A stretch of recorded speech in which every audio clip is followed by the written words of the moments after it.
Top quality और consistent performance के लिए सिर्फ सिल्वर पंप नाम याद रखना। અને હવે નજર કરાવીએ અંબાલાલ પટેલની આગાહી પર।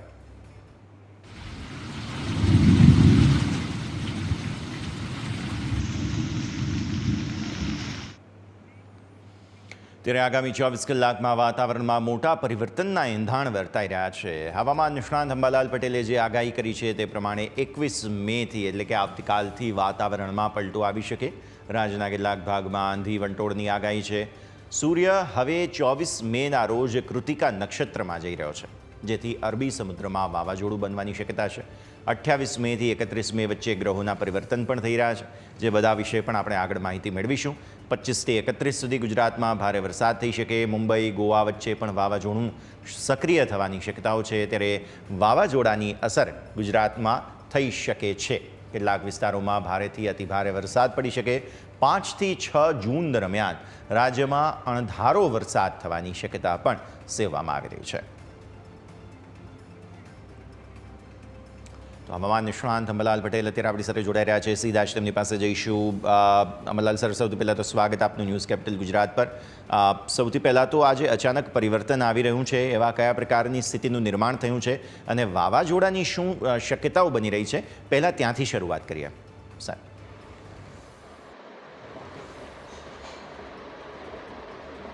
આભાર। ન્યૂઝ કેપિટલમાં હમણાં મે મહિનામાં એક પછી એક સિસ્ટમ બની રહી છે। જો કે મે મહિનામાં અણધારો ભારે વરસાદ થવો એ કંઈક અલગ પ્રકારનું છે, કારણ કે આ વખતે દેશના ઉત્તરીય પર્વતીય પ્રદેશોમાં પશ્ચિમી વિક્ષોભ ઓછા આવ્યા છે, જેના કારણે ત્યાં તદભાગોમાં ગરમી રહી છે। દેશના ચોથા ભાગમાં બરફ જામવો જોઈએ તે બરફ ઓછો જામ્યો છે, જેના કારણે અત્યારે હાલ આ વિવિધ સિસ્ટમો બની રહી છે એવી ગણતરી મૂકી શકાય। અને બીજું ગ્લોબલ વોર્મિંગની કંઈક પણ ગણતરી મૂકી શકાય। એટલે હમણાં જે અરબ સાગરનું સી ટેમ્પરેચર અને બીજા સામુદ્રિક પેરામીટરો કંઈક સાયક્લોન બનવાને પોષક છે। જો કે સાયક્લોન અંગેની સ્થિતિ તો હવામાન ખાતું પુષ્ટિ કરે જ પછી જ કહી શકાય। આમ છતાં તારીખ 22/8 બાદ મુંબઈ અને ગોવા વચ્ચે તે સિસ્ટમ આકાર લઈ રહી છે, અને આ સિસ્ટમ જે છે તે ઇન્ટેન્સિફાઈ થવાની શક્યતા છે અને વાવાઝોડામાં પરિવર્તિત થવાની શક્યતા છે। તારીખ 24 થી 29 મે દરમિયાન વાવાઝોડાની સ્થિતિ બની શકે। અલબત્ત અરબ સાગરમાં વાવાઝોડું બનશે, બંગાળ ઉપસાગરમાં પણ ચક્રવાત બનવાની શક્યતા રહે છે, 2 ચક્રવાતો બનવાની શક્યતા રહે છે। પરંતુ અરબ સાગરમાં ચક્રવાત અંગે જોવા જઈએ તો 22 તારીખ બાદ લગભગ એ લો પ્રેશર બનશે। લો પ્રેશરમાંથી ડીપ ડિપ્રેશન અને પછી સાયક્લોનિક કેટેગરીમાં ધીરે ધીરે આ સિસ્ટમ જશે। પરંતુ આ સિસ્ટમ ગુજરાતને લગભગ જમણો છે, મુંબઈ મહારાષ્ટ્રને જમણો છે, અને એક ઓફ રેખા, એક ટફ રેખા કેરળથી છેક લગભગ ગુજરાત સુધી લંબાયેલી છે, જે પણ પશ્ચિમ ઘાટમાં વરસાદ લાવવા સમર્થ છે। પરંતુ આ વરસાદ જે છે, આ સાયક્લોન એની ગતિવિધિ લગભગ 100 કિલોમીટર પર અવરની રહેવાની શક્યતા છે, ક્યારેક તેથી વધી પણ શકે। અને આ સિસ્ટમના કારણે દરિયો જાણે વલોવાતો હોય તેવું જણાશે, અને તારીખ 22થી આ સિસ્ટમ સક્રિય થશે। જોકે તે પૂર્વે ગુજરાતના ભિન્ન ભિન્ન ભાગોમાં બપોર પછી ક્યાંક વરસાદ થતો હોય છે, થઈ શકશે। પરંતુ તારીખ 24 થી 29 તારીખમાં આ વાવાઝોડાની અસર ભારે છે, ભારે તબાહી મચાવશે કેટલાક ભાગમાં, અને મુંબઈ મહારાષ્ટ્રના ભાગોમાં તો 15 થી 20 ઇંચ જેવો વરસાદ થવાની શક્યતા રહે છે। જ્યારે આ વરસાદ લગભગ વલસાડના ભાગોમાં, એટલે દક્ષિણ ગુજરાતના ભાગમાં, આહવાના વલસાડના ભાગોમાં પણ 12 ઇંચ જેવો થઈ જવાની શક્યતા થઈ શકે। અને છેક દક્ષિણ સૌરાષ્ટ્રના ભાગો સુધીમાં કેટલાક ભાગમાં ભારે વરસાદ થવાની શક્યતા રહેશે, જેમાં અમરેલીના ભાગોમાં પણ ભારેથી અતિભારે વરસાદ થઈ શકે, દક્ષિણ સૌરાષ્ટ્રના ભાગોમાં ભારે વરસાદ થઈ શકે, ભાવનગરના ભાગોમાં ભારે વરસાદ થઈ શકવાની શક્યતા રહે છે, વેરવળના ભાગોમાં ભારે વરસાદ થશે, પશ્ચિમ સૌરાષ્ટ્રના ભાગોમાં પણ ભારે વરસાદ થવાની શક્યતા રહે છે, અને સૌરાષ્ટ્રના અન્ય ભાગોમાં પણ વરસાદ થવાની શક્યતા રહે છે। વડોદરા, આણંદ તેમજ મધ્ય ગુજરાત, ખંભાત, પેટલાદ આ ભાગોમાં પણ વરસાદ થવાની શક્યતા રહે છે। અમદાવાદ, ગાંધીનગરના ભાગોમાં પણ વરસાદ થવાની શક્યતા રહે છે। એટલે વરસાદ જે છે એ ગાજવીજ અને પવનની ગતિ વધુ હશે, જેની અસર સીધી અસર બાગાયતી પાકો પર થવાની શક્યતા રહે છે.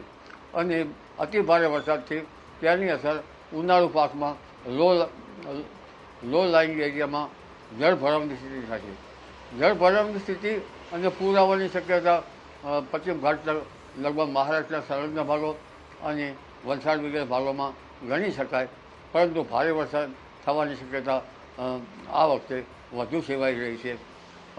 જી, પરંતુ તારીખ 28 મે કે 29 મે આસપાસ બંગાળ ઉપસાગરમાં પણ એક સિસ્ટમો છે જે દક્ષિણ પૂર્વીય તટો ઉપર ખબર લઈ નાખે તેવી સિસ્ટમો છે, અને આ સિસ્ટમના કારણે પણ લગભગ તેનો ભેદ છે પૂર્વ મધ્યપ્રદેશ સુધી આવતા ગુજરાત સુધી તેની અસર થશે.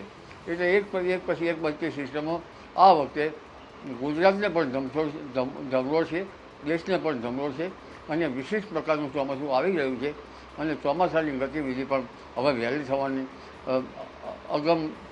અગમચેતી જણાઈ રહી છે. જી, હું આપને એ જ સવાલ પૂછવા માગી રહ્યો હતો અમરલાલભાઈ, કારણ કે જે રીતે એક તરફ કહેવાય છે કે ચોમાસું જે છે તે જૂન સુધીમાં પહોંચે છે ગુજરાત, જૂનની 15-20 તારીખ, પરંતુ આ વખતે તમે કહ્યું તેમ અત્યારે જ ચોમાસા જેવી સ્થિતિ છે, 2-4 ઇંચ વરસાદ પડી જાય તેવી સ્થિતિ છે, જેમ તમે કહી રહ્યા છો તેમ. એટલે પછી શું ચોમાસું થોડું પાછળ ઠેલાઈ જશે કે તેમાં પણ થોડું વધુ તીવ્રતા આવવાની છે?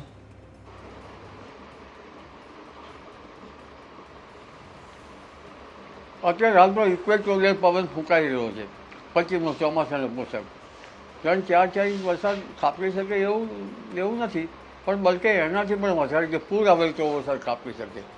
લગભગ મુંબઈ મહારાષ્ટ્રના ભાગોમાં તો 15 ઇંચ કે તેથી વધુ, અને વલસાડના ભાગોમાં પણ 12 ઇંચ જેવો વરસાદ ખાપી શકે, 10 થી 12 ઇંચ જેવો.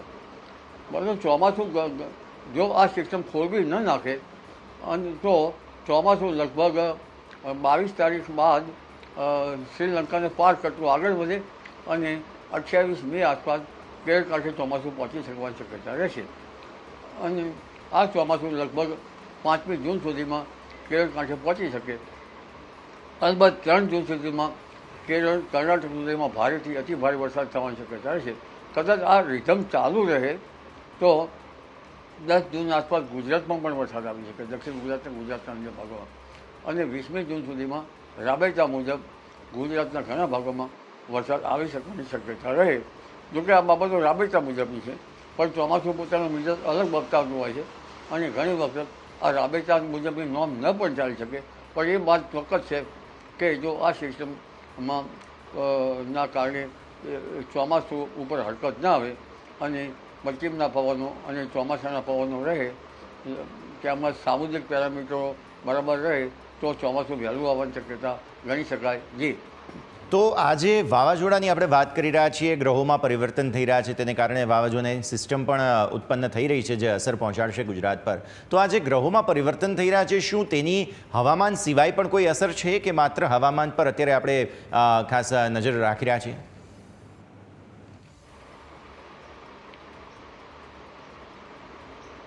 ગ્રહોના કારણે અને હાલમાં બનતી જે ટોપોગ્રાફિકલ સિસ્ટમોના કારણે બંને સાથેનો સુમેળ કરીએ તો સામાન્ય રીતે રોહિણી નક્ષત્રમાં વરસાદ આવતો હોય છે, અને ઘણી વખત રોહિણી નક્ષત્ર રેલે એવું કહેવાય છે. જો રોહિણી રેલે તો વરસાદ સારો થાય એવું મનાય છે. એટલે રોહિણી નક્ષત્રમાં જો વરસાદ થતો હોય છે, અને ઘણી વખત ખેડૂતો રોહિણી નક્ષત્રમાં વરસાદ બાદ વાવેતર કરી દેતા હોય છે, અને પછી ફરી વરસાદ ના થાય તો એ બિયારણ ઢબરાઈ પણ જતું હોય છે. એટલે ગ્રહોની દૃષ્ટિએ એ સૂર્ય નક્ષત્ર પર વધારે આધાર રાખે છે. ખેડૂતો એના નક્ષત્રને ઘણું માને છે. રોહિણી નક્ષત્રમાં વરસાદ થવાની શક્યતા રહેતી હોય છે. કૃતિકા નક્ષત્રમાં સાંટા થાય તો આવતું વર્ષ સારું એમ મનાય છે. રોહિણી નક્ષત્ર ઉતરતા વર્ષે તો ચોમાસાની ગતિવિધિ એ સામાન્ય જે રાબેતા મુજબની ગણાય છે. એટલે આ વખતે વરસાદ જે છે એ રોહિણી નક્ષત્રના અંત ભાગમાં પણ આવવાની શક્યતા છે. એટલે કે રોહિણી ઉતરતી વર્ષે તો સામાન્ય રોહિણી નક્ષત્ર 7-8 જૂન સુધી રહી શકે છે. ત્યારબાદ મૃગશીર નક્ષત્ર બેસે, અને મૃગશીર નક્ષત્રમાં આંચકાનો પવન વાશે, સમુદ્રમાં પવનનો બદલાશે, અને એ વખતે એકાએક લગભગ સમયવાહી પ્રવાહનું પણ જોર વધવાની શક્યતા છે. સમયવાહી પ્રવાહનું જોર વધતા ચોમાસું સારું હોવાની શક્યતા છે. ઘણી વખત આ પવનને ગિરનારી પણ ગણવામાં આવે છે. વિવિધ લોકાલિટીમાં તેના વિવિધ નામ છે. જી બિલકુલ. તો હવે આપણે ચોમાસાની વાત કરીએ એટલે આવા સ્થિતિમાં જે પહેલાં વાવાઝોડું આવી રહ્યું છે તેમાં ખેડૂતોએ શું ધ્યાન રાખવું? કેમ કે બાગાયતી પાકોની તો તમે વાત કરી, પણ આ સિવાય હવે ચોમાસા માટેની જે પ્રક્રિયા ચાલી રહી છે તેને જોતા ખેડૂતોએ કઈ કઈ તારીખો ખાસ ધ્યાન પર રાખવાની રહેશે? અમલલાલભાઈ.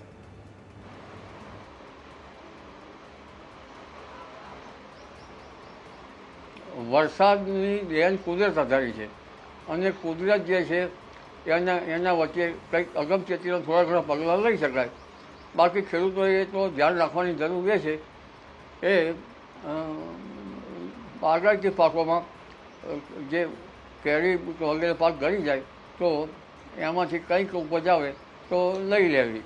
અને લો લાઇંગ એરિયામાં જે ઉનાળુ પાક પડી જતા હોય છે તેને જરા ન પડી જાય એટલે લો લાઇંગ એરિયામાં પાણીનો નિકાલ કરવાની વ્યવસ્થા કરવી સારી રહે. અને જે પશુઓ જે છે વાડામાં બાંધેલા તેમાં નાના બચ્ચાઓ જે છે ઘેટાના કે એવા બકરીના એ ફંગોળાઈ જતા હોય છે ત્યાંનું ધ્યાન પણ રાખવું ઈચ્છે છે. એ ખેડૂત ભાઈઓએ, માલધારીઓએ અને એ તો બાબતમાં ધ્યાન રાખવાની જરૂર છે. અન્ય લોકોએ પણ ધ્યાન રાખવાની જરૂર છે. કારણ કે જ્યારે આવી સ્થિતિ ઊભી થાય ત્યારે ઝાડ નીચે કે તાંબલા નીચે ઊભું રહેવું સારું નહીં. કારણ કે વીજ પ્રપાત થાય તો વીજળી પડવાનો પણ શક્યતા રહેતી હોય છે. એટલે વાવાઝોડું, ભારે વાવાઝોડું એટલે તબાહી. પણ આ બાબત જે દરિયો જાણે વળવાતો હોય તેવું જણા છે અને ભયસૂચક સિગ્નલો લાગી જશે.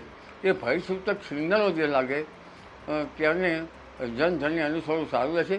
અને સરકારની જે ટીમ છે તેના ગાઈડન્સ પ્રમાણે સારું રહે. અને જ્યારે મોસમ વિભાગ IMD ઘોષિત કરે વાવાઝોડું ત્યારે જ વાવાઝોડાની સ્થિતિ ગણી શકાય. ત્યારે તેની નોંધ પ્રમાણે રહેવું સારું રહે જેથી નુકસાની ઓછી આવી શકે. જી બિલકુલ. આ સાથે અમે જે જિલ્લાવાર આગાહી જે જોઈ રહ્યા હતા અમલાલજી, એમાં એવું જાણવા મળી રહ્યું છે કે ઉત્તર ગુજરાતમાં મોટાભાગે થોડી અસર ઓછી રહેશે. કારણ કે છેલ્લે જે રાજસ્થાનથી સિસ્ટમ આવ્યો હતો 1-2 અઠવાડિયા પહેલાં તેની અસર જે છે તે ઉત્તર ગુજરાત અને અમદાવાદ, ગાંધીનગર સુધી જોવા મળેલી હતી. પરંતુ આ વખતે લાગી રહ્યું છે કે આ જે વાવાઝોડું છે તેની અસર કદાચ ઉત્તર ગુજરાત, જ્યાં મહેસાણા વગેરે, હિંમતનગર જેવા જિલ્લાઓ છે તેને કદાચ થોડી ઓછી પડશે આ વખતે.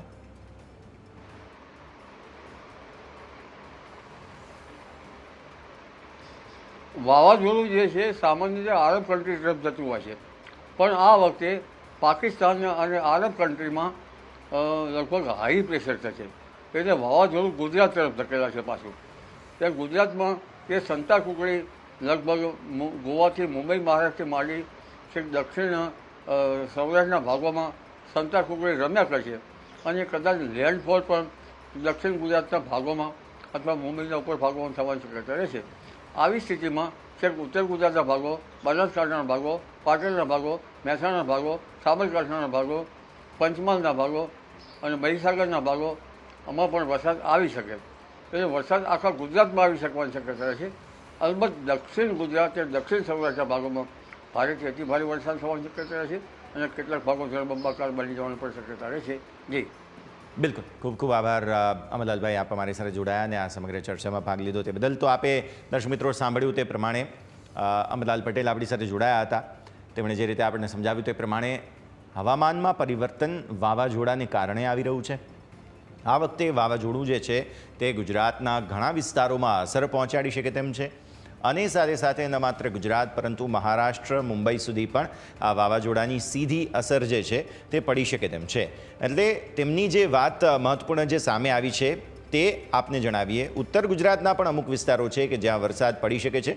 5 થી 6 જૂન સુધીમાં જે છે તે વરસાદની અસર ગુજરાતમાં આવી શકે અને રાજ્યના કેટલાક ભાગમાં આંધી વંટોળની પણ આગાહી કરવામાં આવી શકે છે.